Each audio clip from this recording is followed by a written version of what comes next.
guys yung nabuhusan namin. 2 araw, puro overtime. Tapos inabot kami ng ulan kagabi. Anong oras na kami nakatapos guys? Yan po yung binuhusan namin flooring.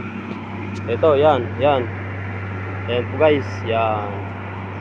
Yung binuhusan namin flooring, ayun oh. Napakahaba po niyan. 15 cm po ang kapal niyan. Tapos ito naman yung bubuhusan ulit. Larguhan na naman yan guys. Hallway yan, hallway yung ginagawa ng mga tao. Yan. Tapos yun nga, yung natitirang buhusin namin nandun sa dulo. Yan. School po ito, school.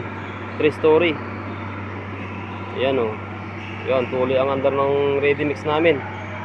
Yan guys.